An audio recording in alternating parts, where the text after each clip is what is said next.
అందరికీ నమస్కారం. శివాయ విష్ణురూపాయ శివరూపాయ విష్ణవే శివస్య హృదయం విష్ణుర్విష్ణోశ్చ హృదయం శివః.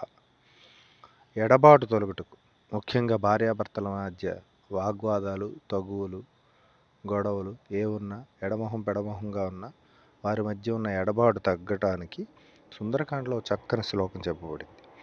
ఆ శ్లోకం ఏంటంటే, సగణం రావణం హత్వా రాఘవో రఘునందనః త్వామాదాయ వారారోహి స్వపురం ప్రతియాస్యతి తదాస్వసి భద్రం తే భవత్వం కాలకాజ్ఞిని నచిరాద్రక్షసే రామం ప్రజ్వలంతమివానళం నిహతే రాక్షసేంద్రేస్మి సపుత్రామాత్యబాంధవే త్వం సమేష్యసి రామేణ ససాజ్ఞేనేవ రోహిణి.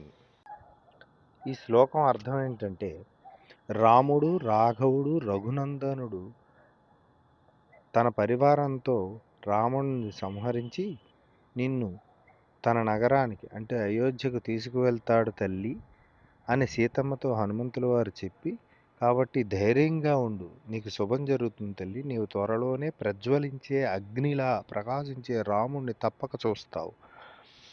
పుత్రులు, మంత్రులు, బంధువులతో సహా రాక్షసరాజైన రావణుడు సంహరించబడిన తరువాత నీవు చంద్రునితో రోహిణి కలిసినట్లుగా రామునితో కలిసి జీవిస్తావు తల్లి అని దీనర్థం.